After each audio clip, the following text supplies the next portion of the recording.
بسم اللہ الرحمن الرحیم، الصلاۃ والسلام علی خاتم النبیین وعلی آلہ وصحبہ اجمعین۔ السلام علیکم ورحمۃ اللہ وبرکاتہ۔ وہی ہوا جس کا ڈر تھا۔ ایران کی بڑی خواہش تھی اور کوشش تھی کہ وہ اس پورے پنبل پوسے کے اندر جو ہے وہ سعودی عرب کے ساتھ اپنے پوائنٹ سکور کر لے اور سعودی عرب کا مکو ٹھاپ لے۔ سعودی عرب جو تھا اس کے اوپر اس نے اپنی مرضی کی جگہوں کے اوپر نشانے لگائے، لیکن پھر پاکستان درمیان میں آ گیا۔ پاکستان نے کہا کہ امریکہ سے ہم تمہیں بچاتے ہیں، تم نے سعودی عرب کو کچھ نہیں کہنا، کیونکہ سعودی عرب جو ہے وہ ہمارا متر ہے یار۔ سعودیہ پہ حملہ، پاکستان پہ حملہ ہم کہہ چکے ہیں، اس لیے سعودی عرب کو آپ نے کچھ نہیں کہنا۔ لہٰذا ایران کا ہاتھ ہم نے سعودیہ کے حد تک روک کے رکھا، اور جب لوگوں نے دیکھا کہ ایران کے اوپر ہم نے سعودیہ کا ہاتھ روک لیا ہے، حملے اس نے کیے لیکن یہ کہہ کے کیے، براہ راست حملے نہیں کیے۔ اگرچہ پاسداران انقلاب سعودی عرب کے خلاف مسلسل بھونکتے رہے، لیکن ایرانی حکومت نے جو پریس جب بھی جاری کیا تو انہوں نے کہا جی سعودیہ کے اندر واقع امریکی تنصیبات کے اوپر ہم نے حملے کیے ہیں، امریکی وہاں سے مویاں مریاں دیاں مڑیاں جو بیٹھے ہوئے سن، امریکی وہ تو جا چکے ہیں، اور ان امریکیوں کو جا کر 19,000 پاکستانی فوجی تربیت یافتہ ریپلیس کر چکے، اور اس کی وجہ واضح تھی۔ امریکہ نے جو وہاں پہ اپنا نظام لگایا تھا، تھاڈ ہو گیا، تپاد ہو گیا، مطلب جو بھی سسٹم لگائے تھے، وہ سسٹم پاکستان نے بھی کسی نہ کسی طور پر استعمال کر رکھے تھے۔ تو اگر امریکی فوجی وہاں سے جا رہے ہیں تو ان کو جو ریپلیس کرنا ہے وہ اسی بندے نے کرنا جو اس سسٹم کو سمجھتا ہو۔ ہم نے تو راتوں رات بندے پہنچائے تھے وہاں پہ۔ سعودیوں نے آخری فیصلہ آخر کار، مصر بھی نہیں دے رہا بندے، باقیوں کے پاس تربیت کوئی نہیں ہے تو کی کریے، پاکستان ہی بچتا ہے، تو ہم نے پھر آخر کار بندے بھجوائے تھے۔ اور وہ یہ جو بلکہ یہ جو ان کے ساتھ جو معاہدہ ہوا ہے وہ تو بعد کی بات ہے، ہمارے بندے پہلے پہنچ کے اس سسٹم کو ٹیک اوور کر چکے تھے۔ اب اگر اس کو امریکی سسٹم کہہ کے آپ حملہ کرتے ہیں ایران بھائی، تو گویا کہ آپ پاکستان کی فوجیوں کے اوپر حملہ کر رہے ہیں۔ لیکن پاکستان نے دل کے اوپر بھاری پتھر رکھے۔ چاچو نے آج کل پتھروں کی ٹرالی سٹائی ہوئی ہے نا، ہاں، وہ تیل کی قیمتوں میں اضافہ کرنے کے لیے بھاری پتھر ایک آدھ چن لیتے ہیں، تو اس طرح ایک آدھ پتھر انہوں نے یہاں پہ بھی چن لیا۔ بھاری پتھر رکھ کے جناب انہوں نے یہ کیا کہ جناب سعودی عرب کی منترلہ جاری رکھی کہ آپ نے ان کے اوپر حملہ نہیں کرنا۔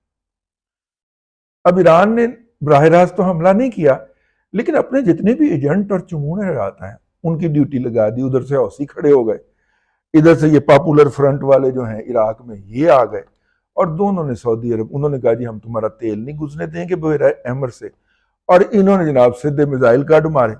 ٹھیک ہے، عراق کے اندر جو اپنی الگ ایک شناخت بنا کے بیٹھے ہوئے، اور ان کی مبلغ اوقات یہ ہے، یہ جو پاپولر موبلائزیشن فورس ہے یہ بیسیکلی پروکسی ہے، ایجنٹ ہیں ایران کے، ٹھیک ہے، اور مسلح ہیں باقاعدہ۔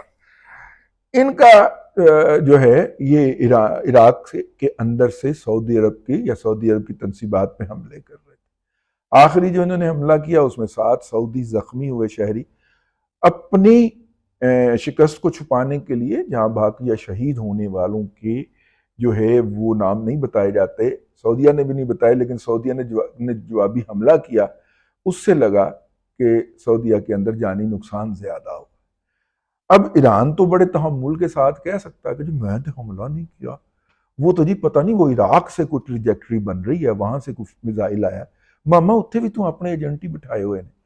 دیکھیے کیا نام ہے اس کا، حزب اللہ ہی ہے نا، ہاں، جس طرح سے حزب اللہ کا رگڑا نکلا ہے اور ایران اس کو نہیں بچا سکا، اور آخری بار اس پہ شام نے کیا ہے، ٹھیک ہے، شرح جو ہے وہاں کا شرح صدر جو ہے اس نے کیا، اور اس نے کیا حملہ کیا ہے کہ عراق کے رستے سے، عراق سے ایران سے میزائل بھیجے، انہوں نے گولہ بارود بھیجا جو عراق سے گزرا، اس کے بعد اس نے شام سے گزرنا تھا اور حزب اللہ تک پہنچنا تھا۔ اس نے کہا جی 14 لاکھ لوگ آپ نے ہمارے قتل کیے ہیں، امریکہ، روس اور بشار الاسد کے ساتھ مل کے، ہم تو آپ کا اسلحہ حزب اللہ تک نہیں جانے دیں گے، ٹھیک ہے۔ اور شام میں حزب اللہ باقاعدہ بھاگی ہے جولان کی پہاڑیوں سے، جب یہ صاحب صدر بنے ہیں وہ آئے ہیں، اپنے سامان، اپنا گولہ بارود انہوں نے آگ لگائی ہے اور بھاگ کے لبنان میں چلے گئے، کیونکہ انہیں پتا تھا کہ ہم نے جو کر رکھا ہے اہل شام کے ساتھ اس کا 1% بھی واپس ہوا تو ہماری تو نسلیں بھی اڑ جائیں گی، تو لہذا وہ وہاں سے بھاگ گئے۔ کون؟ ایران کے ایجنٹ، کون؟ حزب اللہ، شام سے بھاگ کر لبنان چلے گئے۔ اب اسرائیل خوش ہوا، اس نے کہا کہ پہلے تو مجھے 2 محاذوں پہ ان کو لڑنا پڑتا تھا، اب یہ اپنا لبنان میں اکٹھے ہو گئے تو میں اپنے متر اور اپنے سرپرست امریکہ کے ساتھ مل کے یہیں پہ ان کا کچومر نکال۔ اب ان کو بچا کون سکتا تھا؟ حزب اللہ کو۔ حزب اللہ کو لبنان بچا سکتا تھا، جو لبنان کی ہر حکومت کے ساتھ حزب اللہ کرتی ہے گن پوائنٹ کے اوپر، انہوں نے کہا ہم کیوں بچائیں؟ اور کون بچا سکتا تھا؟ شام بچا سکتا تھا، ٹھیک ہے، اور جن کے آپ نے 15 لاکھ بے گناہ سویلین قتل کیے ہوں، جن کے بچوں کو فلیٹوں سے نکال کر ایک بڑے کنویں میں گولیاں ماری ہوں اور اوپر سے کنٹینر چلا کے دفن کر دیے ہوں، ان کے اندر اتنا ظرف نہیں ہو سکتا کہ وہ آپ کی ان تمام طرح نامزدگیوں کے بعد آپ کی مدد کے لیے اترا ہے؟ تو نہیں اترے نا سر، باقی کسی کے اندر ہمت ہی نہیں تھی، اسرائیلیوں نے کرش کر کے رکھ دیا۔ شاید یہ بھی اس وقت جو مڈل ایسٹ کی جنگ ہے اس کا حصہ ہے۔ اب جناب سعودی عرب نے کہا کہ جی یہ تو نہیں ہو سکتا کہ آپ ماریں تو ہم صبر کریں، آپ کے چموڑے بھی ہم پہ بھونکیں۔ پہلے سعودی عرب نے یمن کے اندر حوثیوں کے اوپر حملہ کیا، اور حملے اتنے شدید تھے کہ جناب رہے رب کا نام، امریکہ بہادر چوپ رہا۔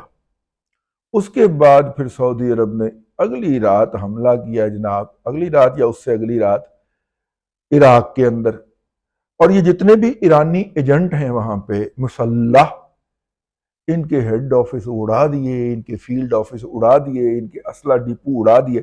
اسلحہ ڈپو کے اڑنے کا نا ایک خاص منظر بنتا ہے، اس سے نکلنے والے جو شعلے ہوتے ہیں نا وہ ایک خاص طرح کے ہوتے ہیں، تو وہ شعلے بتا رہے تھے کہ اسلحہ ڈپو ہے نیچے جو اڑا ہے اور جس میں دھماکے ہو رہے ہیں اور ابھی مزید ہوں گے، ٹھیک ہے۔ یعنی کہ یہ کہا گیا کہ سعودی بمباری نے ایران کی جو پراکسی ہے عراق کے اندر، جس کی بنیاد کے اوپر ایران جو ہے وہ عراق میں اپنی مرضی کی حکومت مسلط کرتا ہے ہر الیکشن کے بعد، اس کا بیڑا غرق کر دیا، اس کو نیست و نابود کر کے رکھ دیا، ٹھیک ہے۔ تو بھائی جان یہ حرکت نہ ہی فرماتے آپ، جب آپ نے منہ سے کہہ کے جا کے منت کر کے ہاتھ جوڑ کے ایم بی ایس کو منایا کہ ہم نے آپ پہ حملہ نہیں کرنا، آپ بھی ہم پہ نہ کیجیے گا، اور وہ مان گیا، بچہ ہے نا، ٹھیک ہے، برخوردار ہے، بچہ ہے، مان گیا، اس نے کہا ٹھیک ہے ہم آپ پہ حملہ نہیں کریں گے، آپ نے بھی ہم پہ حملہ نہیں کرنا۔ آپ نے خود نہیں کیا، ایران نے خود براہ راست نہیں کیا، اور اگر کوئی کیا بھی ہے اور اس سے کوئی سویلین زخمی ہوئے ہیں تو اس پہ باقاعدہ کہا ہے کہ جناب یہ غلطی سے ہو گیا، یہ ہمارا بالکل بھی مقصد، مطلب باقاعدہ اس کے جواز پیش کیا۔ لیکن ساتھ میں حوثیوں کو، جن کو سلایا ہوا ہے، جنگ جب سے شروع ہوئی ہے حوثی پہلی دفعہ جاگے ہیں، ان کو سلایا ہوا تھا، ٹھیک ہے نا، افیم کھلا کے، تو وہ سوئے ہوئے تھے، ان کو اٹھا دیا ایران نے کہ حملے کرو، انہوں نے بڑھگیں لگانی شروع کر دی۔ حوثیوں کو تب تک برداشت کیا گیا جب تک، میرا مطلب برداشت کیا جانا تھا، جب نہیں کیا جانا تو اگلوں نے رگڑ کے رکھ دیا، ریگولر فورس کے سامنے تو نہیں ٹھہر سکتا نا۔ حوثیوں کو سعودی عرب کا مارنا بالکل ویسے ہی ہے جیسے پاکستان کے لوگ گھس جائیں افغانستان کے اندر، اور وہاں پہ یہ جتنے بھی اپنی طرف سے فلانا کمانڈر اور ڈھمکانا کمانڈر بنا ہوا ہے ان کو پھینٹا لگانا شروع کر دیں اور پہاڑوں کے اوپر سے پھینکنا شروع کر دیں نیچے، بالکل ایگزیکٹلی ایسے۔ یہاں ایک ٹرینڈ فورس اور ایک گوریلا فورس، ان کا کوئی مقابلہ نہیں بنتا نا آپس میں، تو لہٰذا دونوں جگہ پہ جو سعودیہ نے ہٹ کیا ہے وہ کوئی مقابلہ ہی نہیں تھا، ٹھیک ہے، رگڑ کے رکھ دیا۔ اب اس پہ بہت سارے لوگوں نے نا اپنی نا پھل جھڑیاں چھوڑنا شروع کی، بڑے بڑے ذی شعور اور بڑے بڑے اینالسٹ، کہ جناب اس کا مطلب ہے کہ پاکستان جو ہے اس کو دو طرح کی پھل جھڑیاں چھوڑی گئی۔ پاکستان کو سعودی عرب نے اٹھا کے پڑے پھینکا اور کہا کہ جناب آپ نے نہیں لڑنا ایران کے ساتھ تو نہ لڑو، ہم لڑ رہے ہیں۔ سعودی عرب نے ایران پہ حملہ کیتا ہے، ایرانی پراکسیوں پہ کیا، ایران نے کوئی بیان جاری کیا اس کے اوپر؟ نہیں۔ آپ کو کیا تکلیف ہو گئی ہے کہ جناب سعودی عرب نے پاکستان کو اٹھا کے پھینک دیا؟ آپ کو الہام ہے؟ تعصب ٹھیک ہے. ادھر اہل حدیث آتا ہے نا جن پارٹیوں کے اندر، وہاں سے آنے والا تعصب کہ پاکستان ایران کی سعودیہ کی طرف سے لڑتا کیوں نہیں ہے. اچھا دوسری طرف یہ آیا کہ دیکھیے پاکستان نے مل کے اس جنگ میں شریک ہو گیا، پاکستان جناب یہ کر دیا وہ کر دیا. تو پاکستان کا دفاعی معاہدہ پائیں ہم نے آپ کے والد گرامی ایران کو بتا دیا تھا کہ پائیں ہمارا ہے معاہدہ، اگر آپ نے ایران کے ساتھ لیا پنگا یا سعودی عرب کو آپ نے سعودی عرب کے ساتھ لیا پنگا یا سعودی عرب کی جو سالمیت ہے اس کو ہوا خطرہ، تو ہم جناب اپنے سارے پانڈے ٹینڈے لے کے پہنچ جائیں گے اور ہمارے پاس وہ ایٹم والا کھلونا بھی ہے. ٹھیک ہے نا. اور خواجہ آصف ریکارڈ کے اوپر ہے نا کہ سعودی عرب کو اگر ایٹم بم کی ضرورت پڑی تو ہماری طرف سے حاضر ہے. ٹھیک ہے نا. یہ خواجہ آصف صاحب ریکارڈ پہ کہہ چکے ہیں. تو ہم اپنے چھوٹے موٹے کھلونے بھی اور بڑا کھلونا بھی لے کے وہاں پہ پہنچ جائیں گے کہ پتہ سے پہنچ ہی گئے ہوئے. آخری بات جو نشانے لگے عراق کے اندر بھی اور یمن کے اندر بھی، اور جس طرح ٹھیک ٹھیک کر کے نشانے لگے، آپ کا کیا خیال ہے کہ سعودی عرب کے جو پائلٹ ہیں وہ اس قدر مہارت کے مالک ہوں؟ اگر اس قدر مہارت کے ہوتے عرب جو پائلٹس ہیں تو پاکستان کو بلاتے 76 کی جنگ کے اندر. سوچئے مطلب ایئر کموڈور یونس صاحب جا کے وہاں پہ اسرائیل کے طیارے گرا کے آتے، ایم عالم صاحب اسرائیلی طیارے گرا کے آتے، اگر ان کے اندر اتنی مہارت ہوتی تو، یا وہ اتنی محنت کے عادی ہوتے یا اتنی سخت تربیت میں سے گزرے ہوتے، اگرچہ ان کی تربیت امریکن نے کی ہوئی ہے. ٹھیک ہے. آپ سوچئے گا، میں کوئی الزام نہیں لگا رہا، ہو سکتا ہے کہ یہ طیارے سعودی پائلٹ نہ اڑا رہے ہوں. ٹھیک ہے نا. کوئی پی اے ایف کا پائلٹ اڑا رہا ہو.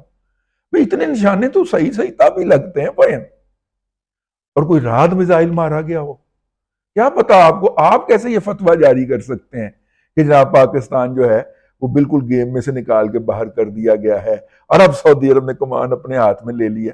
اور آپ کی اس بات کا ابطال اس امر سے بھی ہوتا ہے کہ سعودی عرب نے اس خطے کی، اب سعودی عرب نے سوچا ہوگا کہ ایران جب براہ راست نہیں آ رہا تو میں براہ راست کیوں آ گیا ہوں، مجھے بھی نہیں آنا چاہیے براہ راست. تو لہذا سعودی عرب نے 14 ممالک کی ایک بحری قوت بنانے کا اعلان کیا، اور سب سے پہلے ان 14 ممالک میں جو اس میں شامل ہوا ہے وہ مملکت خداداد پاکستان.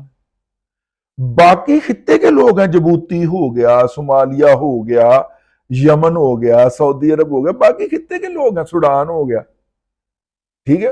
سوڈان ہے کہ نہیں ہے پتہ نہیں. بہرحال سر یہ اس خطے کے لوگ ہیں، باقی صرف پاکستان ادھروں کے آئے ہیں عجم میں سے اٹھ کے، باقی سارے عرب ہیں یا افریقن ہیں. تو بھائی جان وہ انہوں نے یہ طے کر دیا پاکستان کو سب سے پہلے، سعودی عرب کے بعد سب سے پہلے نام پاکستان کا لکھ کے کہ یہ جو بحری فورس بن رہی ہے سعودی عرب کے مفادات کا تحفظ کرنے کے لیے یا اس خطے میں سے تیل کو بحفاظت گزارنے کے لیے 14 ممالک کی اس میں پاکستان شامل ہے. تو اگر پاکستان شامل ہے تو اس کا مطلب ہے کہ پاکستان سعودی عرب کے ساتھ اس معاہدے کے اندر بھی شریک ہے جس میں آپ پر حملہ مجھ پہ حملہ والی جو کہاوت ہے وہ لاگو ہوتی ہے. تو ایران جس طرح ابا حضور کی طرح پیچھے سے آگے کھیل رہا تھا، ایران جس طرح سے منافقت کر رہا تھا، اب عربوں نے بھی ایران سے وہ منافقت سیکھ لی ہے. اب وہ کہیں گے جی ہم نے تو ایران پہ حملہ نہیں کیا، یہ تو یہ 14 رکنی اتحادی قوت ہے بحریہ کی، انہوں نے حملہ کیا، آپ ان سے بات کر. آگے بات کرنے کے لیے آپ کو پتا ہے اب تو ہماری بات چیت باقاعدہ پوری دنیا کے اندر مانی جاتی ہے، اپنا تو چلتا ہے. ٹھیک ہے نا جی. کسی نے بھی صلح کرانی ہو سانو کہندا ہے جناب وہ لبنان ساڑھے کول پہنچ گیا، لبنان ہمارے پاس پہنچ گیا کہ جی اسرائیل میں بڑا کٹن ڈے، تو آپ کی امریکہ سنتا ہے تو اس کو تو کہیں ذرا کٹاپا بند کرے، اس نے مارنا ہے حزب اللہ کو تو حزب اللہ کو کٹے، ہمیں تو نہ کچھ کہے. ٹھیک ہے نا. تو وہ ایران بہادر جو ہے، لبنان کی بات پھر ہم نے کی جی، اور وہاں پہ ہم نے لبنان کو ریلیف لے کے دیا جی. کویت آ گیا جناب. ٹھیک ہے. ہمیں پتہ چلا ہے کہ جو آپ کے ساتھ چائے شائے پی لے اس کو ایران کچھ نہیں کہتا، ہمارا تو اس نے کاکھ نہیں چھوڑا، ٹھیک ہے۔ تو آئیں پھر ہم ایک لانگ ٹرم معاہدہ کریں، جس طرح کا آپ نے سعودی عرب سے کیا اس سے بڑا معاہدہ ہمارے ساتھ کریں سر، ٹھیک ہے۔ ہم نے کہا آپ نے تو 26 سال سے ہمارے ویزے بند کر رکھے ہیں۔ انہوں نے کہا جی ویزے آپ کے لیے سب کچھ کھلا ہے، آپ آئیں تو صحیح۔ ان کے ساتھ اور معاہدہ ہو گیا باقاعدہ سر، ان کا جو 3 سال پہلے معاہدہ ہوا تھا وہ انہوں نے فوری طور پہ لاگو کر دیا۔ اب وہاں پہ جے ایف تھنڈر بھی جائے گا، رات میزائل بھی جائے گا، اس کے بعد جناب ہماری جو وہ جتنے بھی یہ جدید ہتھیار ہم بنا رہے ہیں وہ بھی جائیں گے، وہ ہم جا کے ذرا ڈسپلے کریں گے، فلائٹیں ماریں گے، تو پھر ایران نہیں آئے گا نا ادھر، ٹھیک ہے نا۔ ایران کے ساتھ تو ہماری ہے کہ جناب دیکھیے جو ہماری ذمہ داری ہے اس کے ساتھ پنکھے بازی نشتہ۔ بحرینیوں تھوڑا جا بخار چڑھا ہوا ہے، اگرچہ بحرینی جو عمرہ ہیں یا بحرینی جو حکمران ہیں ان کی حکمرانی ہمارے بلوچ حضرات نے، جن کو عربی میں بلوش کہا جاتا ہے، انہوں نے قائم رکھی ہوئی ہے جانے دے دے کر، لیکن ان کو شرم نہیں آتی، وہ ابھی تک پاکستان کی طرف آنے کی بجائے ادھر ادھر امریکہ انڈیا کی طرف دیکھ رہے ہیں۔ تو کھاؤ مار پھر، ٹھیک ہے نا۔ قطر نے پہلے ہی ہم سے ٹی سی ٹی سیٹ کر لی ہے بذریعہ سعودی عرب، تو ہم اس خطے کے اندر نیٹ سیکیورٹی پرووائڈر ہوں گے، ٹھیک ہے نا جی۔ ہم ایک چوکیدار رکھیں گے اس خطے میں، تمام ملکوں کے اوپر وہ پہرا دیا کرے گا، آہو صحیح گل ہے۔ اور ہم نے وہ جو بابی انکل کو، رحیل انکل کو جو بھجوایا ہوا ہے، شاید اسی کام کے لیے بھجوایا ہو، کی پتہ ہے، ہاں ہو سکتا ہے نا جی بھائی۔ چلیے میں نے کہا میں آپ کے لیے کچھ باتوں کی نشاندہی کر دیں کہ اس ہول پرسپیکٹو کو جو حرکت پہلے ایران کر رہا تھا کہ میں نے تو کچھ نہیں کہا، ٹھیک ہے نا، جاتے جاتے مار کے میں نے تو کچھ نہیں کہا، اب سعودی عرب نے بھی جاتے جاتے نہیں یہ 14 ملک کرنڈے ہوں گے، میرا تو تواڈے نال کوئی لڑائی نہیں ہے۔ سو ایران اور سعودیہ بظاہر سامنے ہوں گے لیکن آپس میں براہ راست نہیں لڑیں گے، بالواسطہ طور پہ لڑیں گے۔ ایران اپنی پروکسیاں ایکٹیویٹ کر رہا تھا، ٹھیک ہے، سعودی عرب نے اپنے اتحاد ایکٹیویٹ کر دیا، اور پاکستان اس وقت سعودی عرب کے ہر اتحاد کا، بھلے وہ بحری ہو، فضائی ہو، زمینی ہو، اس کا پہلا نام ہوتا ہے۔ اب تک کے لیے اتنا ہی، اگلے ولاگ کے اندر پھر حاضری ہوگی۔ اللہ تبارک و تعالیٰ آپ کو آسانیاں عطا کرے اور آسانیاں خلق خدا میں تقسیم کرنے کی توفیق عطا کرے۔